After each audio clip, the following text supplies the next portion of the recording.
Hello everyone, আজি মই বনাবলৈ লৈছো কুন্দুলিৰ সবজি। আপোনালোকে বাৰু কুন্দুলি কি ধৰণে বনাই খায়? মই আজি অকনমান গ্ৰেভি টাইপ কে বনাম। যদি এদৰে খোৱা নাই আপোনালোকে ভিডিওটো চাই বনাব পাৰিব। কুন্দুলি সবজি বনাবৰ কাৰণে এয়া মই কেইটামান কুন্দুলি লৈ লৈছো আৰু এটা বিলাহী আৰু এটা পিয়াজ আৰু কেনেকৈ বনাও আপোনালোকে ভিডিওটো চাই থাকক। কুন্দুলি কেইটা প্ৰথমতে মই মাজত অকনমান ফালি ললো আৰু বিলাহীটো দেখিছিলে যে বিলাহী আৰু পিয়াজ আদা নহৰু সেইখিনি মিক্সিত অকনমান পিছি ললো। তাৰ পাছত এয়া দেখিছে কুন্দুলিখিনি মই এদৰে ফালি লৈছো মাজে মাজে আৰু এতিয়া কেৰাহী এখন গেছত পাতি দিলো তাতে দি দিছো মিঠাতেল। তেল গৰম হোৱাৰ পাছত মই কুন্দুলি কেইটা এতিয়া অকনমান সময় ভাজি লম। ইয়াতে মই একো দিয়া নাই, অকনমান নিমখ দিছো আৰু অকনমান ৰঙচুৱা হোৱালৈকে কুন্দুলি কেইটা মই ভাজি লম। এইখিনি এতিয়া মোৰ ভজা হৈ গ'ল, অকনমান ৰঙচুৱা হৈ গ'ল আৰু লগতে অলপ সিজিলেও। এতিয়া এইখিনি মই উঠাই লৈছো।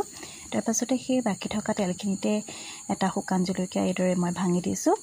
তাৰ পাছতে দিছো পিয়াজ মই একেবাৰে অকনমান দিছো যিহেতু বিলাহীটো পিছিলে তাতে পিয়াজ এটা দিছিলুৱে আৰু এতিয়া এইখিনি অকনমান সময় ভাজি ললো। তাৰ পাছতে এয়া বিলাহীৰ পেষ্টখিনি মই দি দিছো।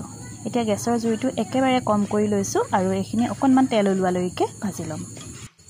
বিলাহীখিনি তেল ওলাই যোৱালৈকে মই ধুনীয়াকৈ ভাজি ললো গেছটো কম কৰি লৈ।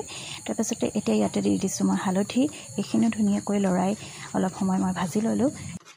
এইখিনি ধুনীয়াকৈ ভাজি লোৱাৰ পাছত এয়া দেখিছে শুকাই গ'ল, সেইকাৰণে মই ইয়াতে অকনমান এতিয়া পানী দিছো। মিক্সি বাতিটোতে অকনমান পানী এদৰে লৈ দি দিছো মছলাখিনি যাতে কেৰাহীত লাগি নধৰে।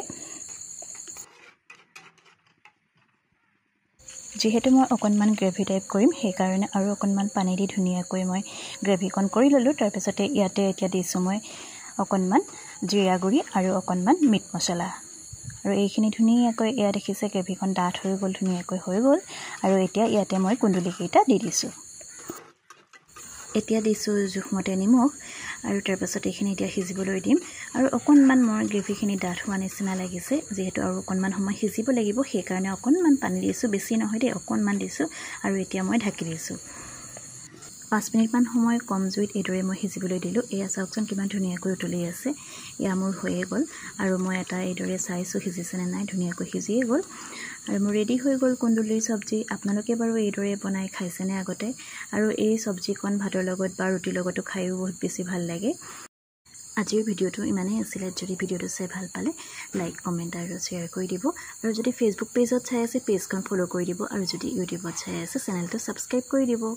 পুনৰ নতুন এটা ভিডিঅ'ত আপোনালোক সকলোকে পুনৰবাৰ লগ পাম। আজিলৈ আহিছে তেন্তে বাই বাই।